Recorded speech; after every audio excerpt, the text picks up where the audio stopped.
Our online tutoring is different from other online instruction. Ours is done with live communication between tutor and student in real time, just like it is done with in-person tutoring.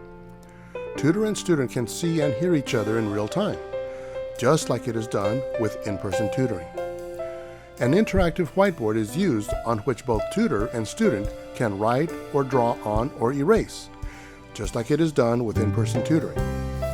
The only difference between our online tutoring and in-person tutoring is the convenience of not having to drive somewhere to meet with a tutor. Expert instructional tutoring can be done from the convenience of your home. So what does our online instructional tutoring look like? Following is an example of one of our tutors helping a student understand a math concept. Please note, the student's face is intentionally blurred for this video clip.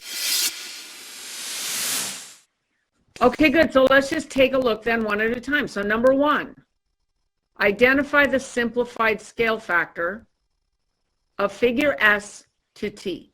The simplified scale factor? What's that? Okay, a scale means, okay, here's an example of scale. Like when they make, have you ever seen, they're probably in movies you've seen it, or in museums or whatever, they'll have a model of a building, let's say, right? Like before they built the Empire State Building, right? They built a model, right? Mm-hmm. Well, they built that model, they call it to scale, meaning everything compared to everything else was just like the real thing, but it was way smaller, right? They do that all the time. Like they'll build a model of an entire shopping complex before they actually build the whole thing, right? Mm-hmm. And that's so they can see how things relate to one another or whatever. They can compare, you know, there's all sorts of reasons that they do it, right? But that's called scale. What's the scale? So if we were going to build, let's say we did a model of a house, right?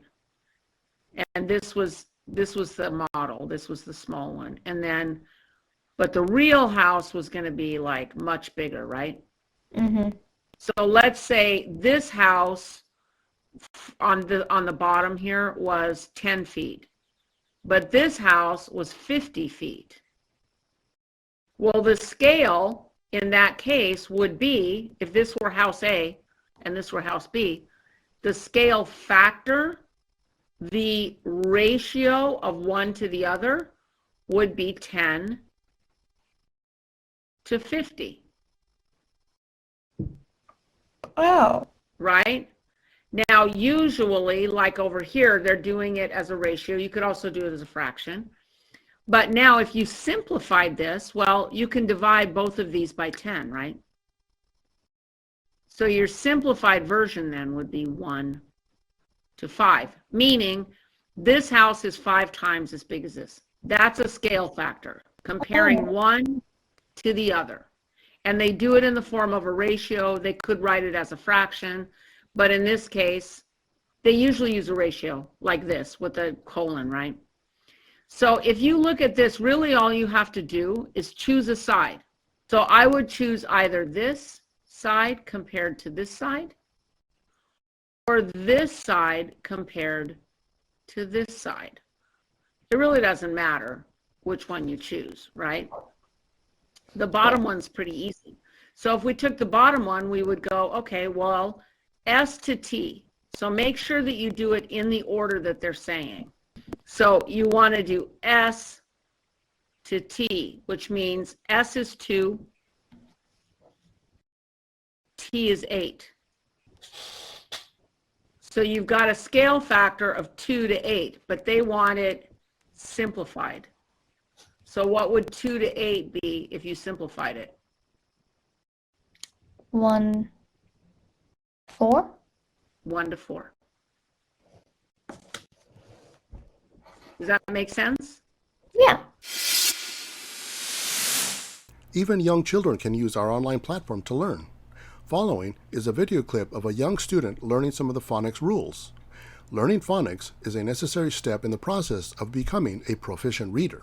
Phonics helps students understand how the letters in the English language make certain sounds and helps students sound out any new words they may run into while reading. Learning phonics helps students decode words, understand and enjoy what they are reading, and helps them to eventually become independent readers that love reading and love to learn. So now we're going to do the A sound, but it's not a Y anymore. It's a I, like in the word rain. Okay? All right. So here we go. It says, look at each picture and write its long A name. Okay? So now we know that all of these words are spelled with an AI. So now we have to sound out the rest of it. So what's this a picture of? Chain. Chain.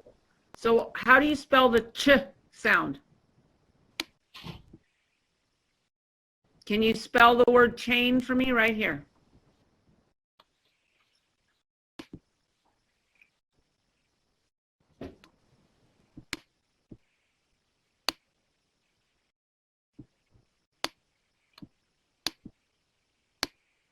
Okay, now that says cane. What makes it say ch?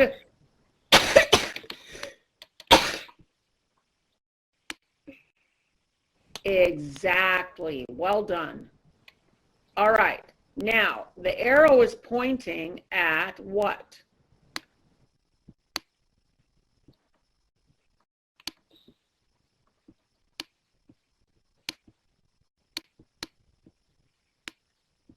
Yeah. All right. Good job. The same platform can also be used with older students learning higher levels of math or science. Following is a clip of one of our high school and college math and physics tutors helping a student in pre-calculus learn how to handle some math problems using trigonometry. And then we remember how inverses work? Inverses. So like tangent inverse, what that means. Yeah. Right, so that means where does tangent give you rad 3 over 3? Let me But get remember, it. this tangent means sine cosine, right? Sine over cosine. So where is sine over cosine equal to square root of 3 over 3? Of course, this is like the rationalized version. We can see that from like this. This would Yeah. actually be 1 over square root 3. Because that's what it was originally. But then we have to rationalize it. Right, and then it's rationalized to square root of 3 over 3. So we can do two things. We can try to figure out where is sine equal to 1, where is cosine equal to square root of 3. Or we can just draw this thing with a height of 1, a base of square root 3. Is square root 3 bigger than or smaller than 1? Square root of 3 is bigger than. Okay, so I'll draw it bigger, and I'll say this is square root 3. This is 1. They're both positive, first of all, so I'm drawing it in the first quadrant. And then I'm going to just draw it like this. Which triangle is this? That is a right triangle. It's a right triangle, but what is the angle there? A 90-degree angle? Oh, you meant this one. That's a 30-degree angle. This is a 30-degree angle, right? And the other one is 60. And the other one is 60. Right, so the one in question, though, is always the one near the center of the circle. If you were to draw a circle around it like this, right? Yeah. So this acute angle here, that's like sort of in line with this, or horizontally in line with the 90. So we're looking at this angle, and that's the angle that it's asking you for. Look, tangent inverse, what is the angle that gives you tangent equals square root 3 over 3? It's this one. Opposite over adjacent here is 1 over square root 3. So the angle here is tangent theta of square root 3 over 3. This is equal to our angle, 30 degrees. Yeah. Right? Or pi over 6. Yeah. Right? When pi over 6 is 30 degrees. Yeah, it's correct. I have to have the unit circle, and that's the correct. Is there another location where this would be true? This is a tangent of a positive value. Where else is tangent positive? Like Tangent you look is at this unit circle here. Where else tangent positive? quadrant 3. Quadrant 3. So we're going to get the exact same angle, but in quadrant 3. So if we look at it like this, it's over here.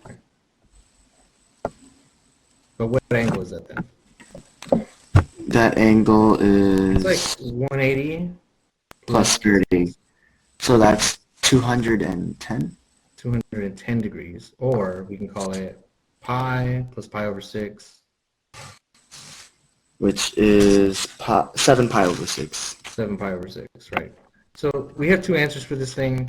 We're now going to say it's this value, and it's also 210 degrees, or 7 pi over 6.